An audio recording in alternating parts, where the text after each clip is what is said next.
সবেমাত্র নুরুল হক নূরকে দিয়ে একটি টেস্ট কেস জাতির সামনে হাজির করা হয়েছে। কি হয়? আমাদের স্পষ্ট কথা, আমরা বারবার বলছি, এই অন্তর্বর্তীকালীন সরকার আমাদের সরকার।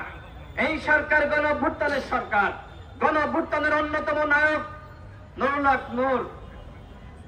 যারা রক্ত দিয়ে, যারা সংগ্রাম করে, যারা ঝুঁকি নিয়ে এই সরকার গঠন করলো, তারাই যদি এই সরকারের আমলে নিরাপত্তা না পায়, তাহলে সাধারণ জনগণ তারা কি অন্তর্বর্তীকালীন সরকারের আমলে নিরাপদ? আপনারা কি মনে করছেন যে আপনারা খুব নিরাপদে আছেন? সবেমাত্র নুরুল হক নূরকে দিয়ে একটি টেস্ট কেস জাতির সামনে হাজির করা হয়েছে। কি হয়?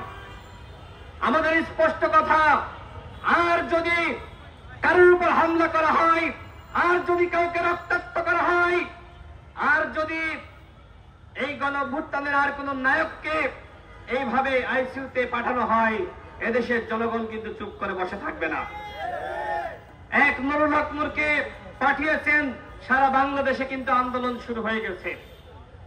যদি মনে করেন যে আপনারা আরেকটি ১-১১ তৈরি করার মাধ্যমে আপনারা ক্ষমতা দখল করবেন, যে বা যারা এই চিন্তা করছেন, আপনাদের চিন্তা কোনোভাবেই সফল হবে না।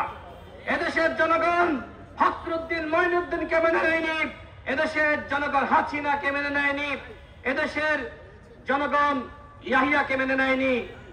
সুতরাং এদেশের জনগণ যারা আগামীতে আর একটি ১-১১ গঠন করার স্বপ্ন দেখছে, তাদেরকেও গ্রহণ করবে না।